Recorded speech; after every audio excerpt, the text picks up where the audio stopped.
September 16, 1976. Yerevan, Armenia. A 23-year-old man is running alongside a lake, 45 pounds of sand strapped to his back. 13 miles into his training run, he is exhausted, he is angry. He had just been dropped from the Soviet national swim team without explanation, no reason given, no appeal allowed. He had won 17 world championships, 13 European titles, 11 world records, and the Soviet authorities had simply removed him. He suspected it was because he was Armenian. So on this September morning, he ran, harder than ever, trying to outrun the anger. Then he heard a sound, like a bomb. He looked up and watched a trolleybus carrying 92 people veer off the road and disappear beneath the surface of Yerevan Lake. In the seconds that followed, every person on that lakeside froze, except one. Shavarsh Karapetyan, without hesitation, dropped his sandbag and ran toward the water.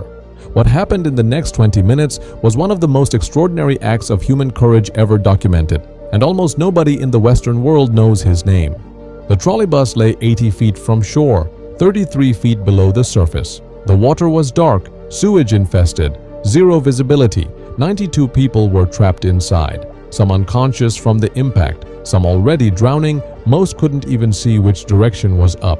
Shavarsh dove. He reached the bus. The windows were sealed shut, so he did the only thing he could. He turned his back to the window and kicked, with both feet, as hard as he had ever kicked in any race. The glass shattered. Here is what you need to understand about what he was doing. Each dive, from surface to bus, back to surface, took approximately 25 seconds. 25 seconds. In complete darkness, in freezing sewage water, with shredded legs. After a 13-mile run, he had to find a human body in the dark by touch alone, determine if they were alive, pull them through a broken window without cutting them further on the glass, hold them while Shavarsh Karapetyan was rushed to hospital. He had been in the sewage-infested water for over 20 minutes. His legs were shredded from the broken glass. His lungs, compromised from the dirty water, began to fail. He developed severe pneumonia, then sepsis. Where is she? He lay Did anyone find unconscious her? for 45 days. When he finally woke up, his athletic career was over. The lungs that had made him a 17-time world champion were permanently damaged. He would never compete again. He was 23 years old. But here is something almost nobody knows. 1976 was not the first time Shavarsh Karapetyan saved lives. 2 years earlier, in 1974, he was a passenger on a bus in Yerevan. The driver stopped to check a mechanical problem, left the engine running. The bus began rolling downhill toward a mountain cliff. Passengers screamed. Nobody moved. Shavarsh moved. He broke through the partition separating passengers from the driver's compartment with his bare hand. 9 years passed. Shavarsh had rebuilt his life. His lungs damaged but stable. His swimming career gone. But he was alive. He had saved 20 people. He had sacrificed everything. Surely the universe owed him peace now. 1985, Yerevan Sports and Concert Complex. A fire broke out. Shavarsh Karapetyan happened to be there.